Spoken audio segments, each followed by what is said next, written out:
सदगुरु श्री कबीर साहिब की जय। विश्व वंदनीय संत सम्राट बंदी छोर सदगुरु श्री कबीर साहब जी मेरे हृदय मंदिर के आराध्य परम पुरुष सदगुरु श्री महंत साहब जी, पूजा के योग सभी संत समाज, मैं चरण कमरों में से झुका के 3 बार बंदी करता हूँ। बोलिए श्री सदगुरुदेव की जय। सदगुरु श्री कबीर साहब जी ने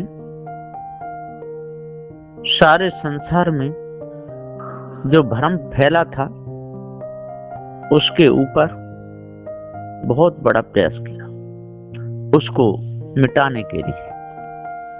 जिस प्रकार से कहीं भारी कचरा पड़ा रहता है तो वहां पर सफाई कर्मचारी लगाए जाते हैं, तो वो बहुत मेहनत करते हैं तब वहां की जगह साफ हो पाती है।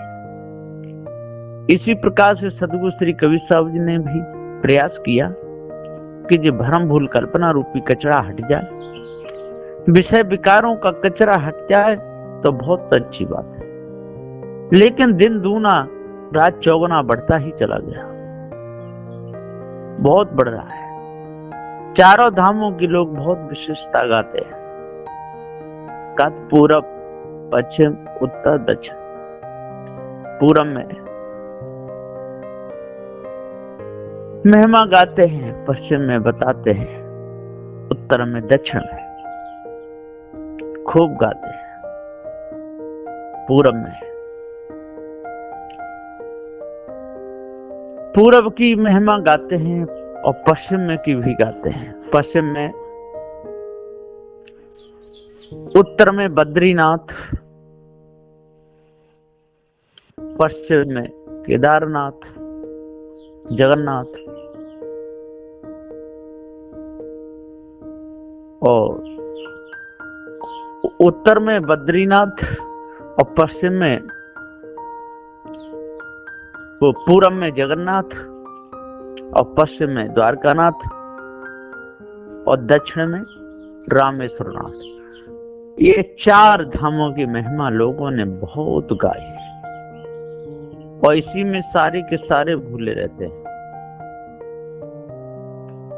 धोखे में उनका पूरा जीवन चला जाता है और समझते हैं कि पाप कट जाएंगे, लेकिन पाप नहीं कटते।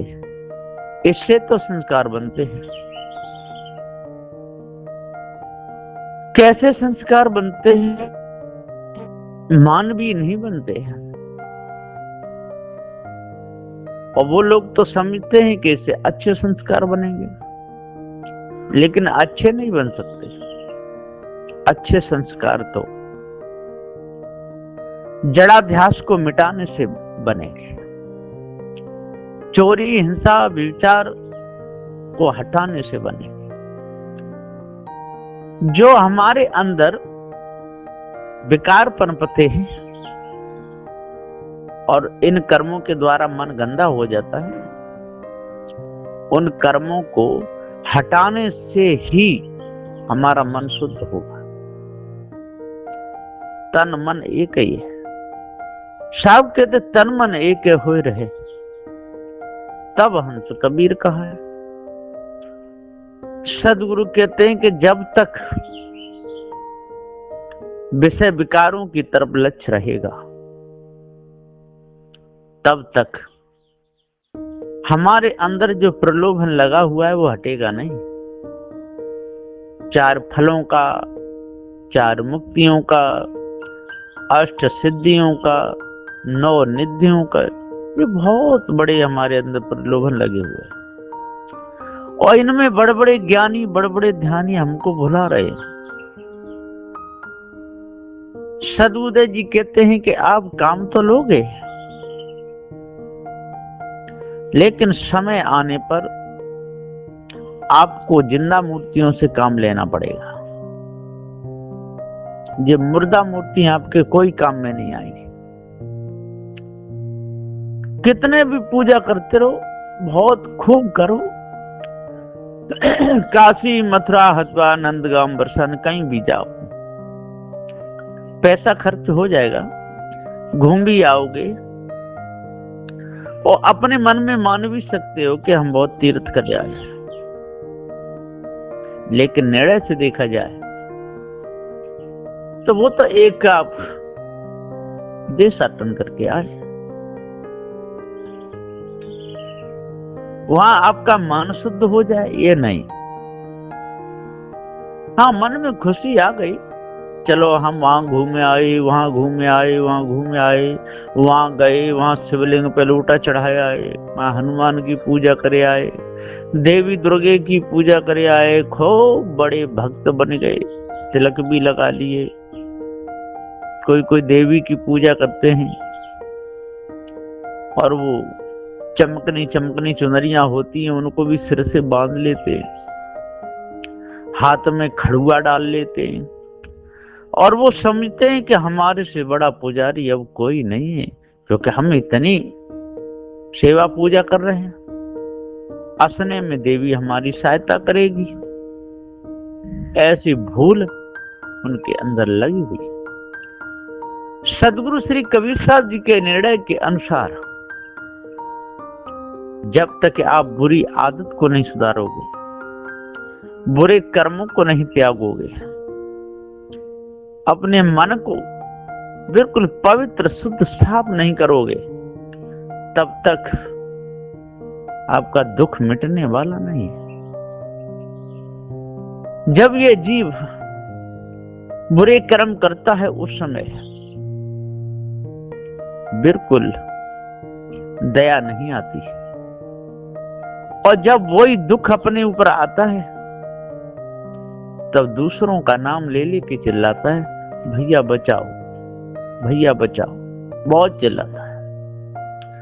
जब पेट में दर्द होता है, जब बुखार आता है, जब रोग ग्रस्त करता है, उस समय बड़ी यादें आती है। जब कोई पकड़ता है, कोई सताता है, तब भी याद आती है।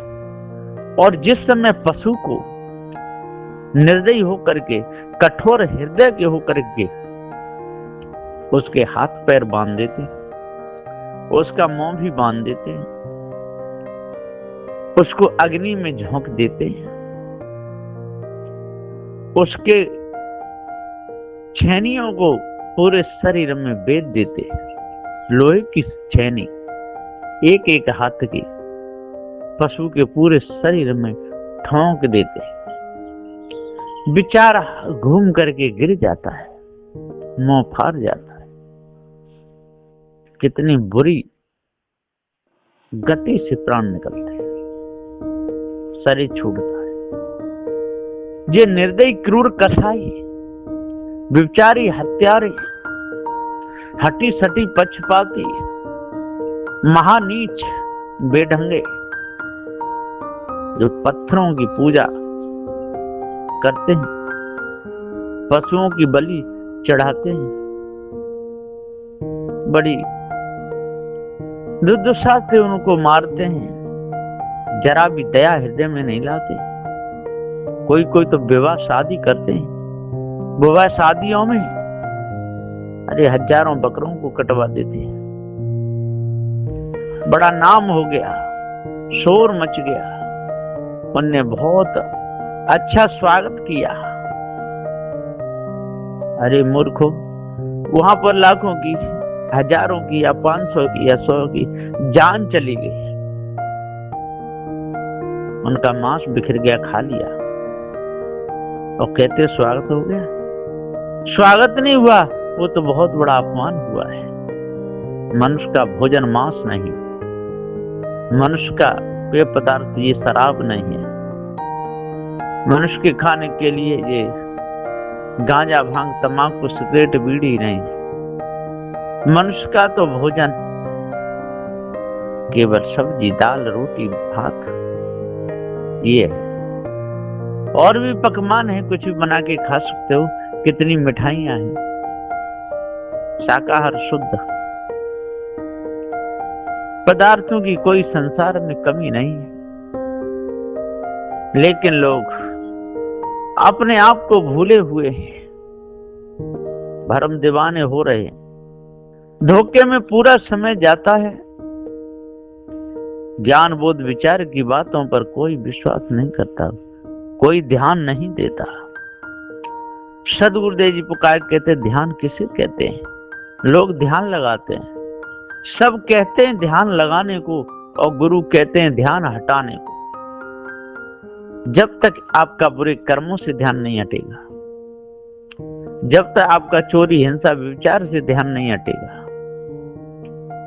जब तक आप दीन दुखियों को दुखाते रहोगे, ईश्वरम परमात्मा की कल्पना में लगे रहोगे, चेतन पूजा को छोड़ करके जड़ मानंदी में सिर पटकते रहोगे, खाने पीने की वस्तुओं को बर्बाद करते रहोगे, खाने पीने की वस्तुएं जल में फेंकते रहोगे, खाने पीने की वस्तुओं को अग्नि में जलाते रहोगे, खाने पीने की वस्तुओं को पत्थरों की मूर्ति पर चढ़ाओगे, आपका अंतःकरण पवित्र कैसे होगा? अरे भाइयों, ये कोई पूजा नहीं है, ये तो आपका ही अपमान है, आपके पूर्व जन्मों का अपमान है। और जब तक आप पूर्व जन्मों का अपमान करते रहोगे, तब तक आपको शांति कैसे मिलेगी? आप अपमान को सम्मान समझ बैठे हो, आप उस अपमान को सनातन धर्म कहते हो। ये आपकी भूल है। आपकी माता बहनों की इज्जत जा रही है, आप लोगों की इज्जत जा रही है। पशुओं की तरह मनुष्य घूमते हैं, नंग धड़ंग हो जाते हैं। लोग समझते हैं ये साधु हैं, और वो भी अपने को साधु कहते हैं, लेकिन वो साधु नहीं है। साधु का तो जीवन साधना में होता है। साधु किसी का गुलाम नहीं होता। साधु कभी देवी देवता तंत्र मंत्र जादू टोना में नहीं फंसता। साधु शुद्ध साफ पवित्र हृदय का होता है। चोरी हिंसा विचार से बचने का उपदेश देता है। ईर्ष्या क्रोध मानचर से बचने का उपदेश देता है। गाली निंदा झूठ से बचने का उपदेश देता है। 10 दोषों को त्यागने का साधु उपदेश देता है। अष्ट महासाधुओं को धारण करने का देता है। साधु कभी ये नहीं कहते कि आप फलाने देवता की पूजा करो मन शुद्ध हो जाएगा, उसके नाम की माला फिराओ मन शुद्ध हो जाएगा, फलाने देवता में बहुत बड़ी शक्ति है, आपके सारे विकार निकल जाएंगे, घर के दुख संकट मिट जाएंगे। ऐसा साधु कभी नहीं कहते। साधु तो यही कहते हैं भैया बुरे कर्मों को त्याग दो, है ना, अच्छे कर्मों को करो। जिन कर्मों के द्वारा अंतःकरण गंदा होता है, जिन कर्मों के द्वारा अंतःकरण में मैल छा जाता है, जिन कर्मों के द्वारा अंदर से बुरी आदतें उठती रहती, करते रहते हैं, बुरे कर्म करते रहते हैं, आपकी बहुत बुरी आदत बन जाती है। जिन कर्मों के द्वारा बुरी आदत बने, उन कर्मों को हटाना चाहिए, तजना चाहिए। आपकी समझ में ये भेद कब आएगा? जब आपको पारखी गुरु मिलेंगे। भूल मिटे गुरु मिले पारखी, पारख दे लखाई। कहीं कबीर भूल की औषध, पारख सबकी भाई। ये उपदेश सबके लिए हितकारी है, सबके लिए लाभकारी है। जो भी लाभ चाहना चाहें चाह सकते हैं। जब तक आप भ्रम में रहोगे, धोखे में रहोगे और इस बात को नहीं समझोगे, तब तक भूले ही रहोगे। एक भगत जी ने मेरे से कहा था कि साहब जी, जो आपका जो वीडियो है इस चैनल का नाम क्या है? तो मैंने बताया इसका कबीर पारख बोरिया। इस चैनल का नाम है कबीर पारख बोरिया। इसको बनाने वाले हैं परवीन भाई, गुजरात के रहने वाले। तो संत भी प्रचार करते हैं और भक्त भी करते हैं। जिनका मन शुद्ध हो जाता है, जिनके अंदर से विकार निकल जाते हैं, इनको जड़ चेतन का भेद समझ में आ जाता है, उनका हृदय पवित्र होता है। साधु श्री कबीर साहब का ज्ञान पछापछी कर रहे हैं। पछापछी के कारण सब जगह भूला। पछापछी में तो सारा संसार भूला हुआ है। पछापछी के कारण सब जगह भूला। साधु श्री कबीर साहब ने किसी का पक्ष नहीं लिया। कबीर साहब ने तो जैसी की तैसी बात कही, भैया जल को पूजते रहोगे जड़ाध्यास बनेगा, मिट्टी को पूजोगे जड़ाध्यास बनेगा, अग्नि को पूजोगे जड़ाध्यास बनेगा, वायु को पूजोगे जड़ाध्यास बनेगा, पशुओं को पूजोगे पशुवृत्ति बनेगी। जैसे आप कर्म करोगे तैसे आपके कर्म बनेंगे, तैसी कहानी को जान लेगा। यदि मानवता को रखोगे, मानवों से प्रीति करोगे, किसी को दुख नहीं दोगे। हाँ, पशु पालने में कोई दोष नहीं, पर दुख क्यों देते हो? पक्षी पालते भी उनको दुख भी देते हो, पशुओं को पालते हो उनको दुख देते हो। यही तो आपकी भूल है। इसी प्रकार से मनुष्य को भी धोखा देता रहता है, भ्रम में फंसाता रहता है, पता ही नहीं जड़ चेतन के भेद का। जड़ चेतन के भेद को जब तक ये मनुष्य नहीं समझेगा और जब तक अंदर की कालमा को अपने अंदर से नहीं निकालेगा, तब तक इसके अंदर की भूल मिट नहीं सकती। भूल मिटाने के लिए पार की सद्गुरु चाहिए और अपना भी भाव अच्छा शुद्ध पवित्र चाहिए, तब भूल मिट सकती है। और नहीं तो ये माया भी गुरुवा लोग फंसा देंगे। ये अपने को ज्ञानी कहते हैं, ज्ञान उनको 2 कौड़ी का नहीं, अपने को बहुत बड़ा विद्वान समझते हैं, 4 वेद 6 7 18 प्राणों को पढ़ते हैं, लेकिन कसर खुट को जान नहीं पाते, भूल को परख नहीं पाते। इसमें ये लिखा है, क्यों लिखा है, किसने लिखा है? ऐसी बातों को कौन लिख सकता है? कोई भ्रमिक धोखेबाजी लिख सकता है।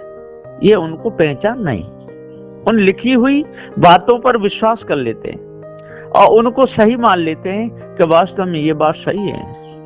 4 वेदों को पढ़ने से 4 फल मिल सकते हैं, 4 मुक्तियां मिल सकती हैं, 8 सिद्धि 9 निधि मिल सकती हैं। ऐसी उनके अंदर ये भूल है। प्रलोभन देने वाले तो लोग देकर के चले गए, लेकिन आज लोग उस पर विचार नहीं कर रहे। यदि आज विचार करेंगे तो सारा दुख मिट सकता है, मन शुद्ध हो सकता है, मानवता आ जाएगी। आज ही सारे विकार खत्म हो जाएंगे, लेकिन ध्यान देने की जरूरत है।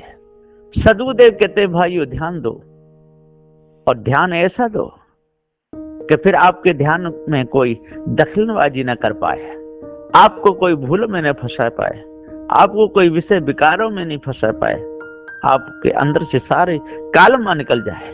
आप कहीं भी जाओ अपने मत को सिद्ध कर सको, दूसरे के मत में नहीं फंस सको, क्योंकि उनके मत हैं तो सब लुढ़कने पेंदे के लोटे के समान है। उनका कोई स्थायी मत नहीं है, कोई सिद्धांत उनका स्थायी नहीं है। इसलिए अपने आप को जानो। जड़ और चेतन 2 ही पदार्थ हैं, तीसरा और कोई नहीं। जड़ में पृथ्वी जल वायु अग्नि आकाश ये सब आते हैं, और चेतन में जितने चेतन अविनाशी ये आ गए। लेकिन मनुष्य खाने के जीव ही अपना उद्धार कल्याण कर सकते हैं, भूल को मिटा सकते हैं, जड़ाध्यास को छोड़ सकते हैं, सभी प्रकार की मानंदी को दूर करके, भ्रम को दूर करके, विषय विकारों को हटा करके आवागमन से रहते हो सकते हैं। और नहीं तो बार बार ये वासना माँ के गर्भ में डालती रहेगी और बार बार ये जीव विकल होता रहेगा, बार बार दुख संकटों में पड़ता रहेगा। यदि विषय भ्रम को मिटाएगा तो अंदर की कालमा दूर होगी, नहीं तो और उपाय से होने वाली नहीं है। बोलिए श्री सद्गुरुदेव की जय।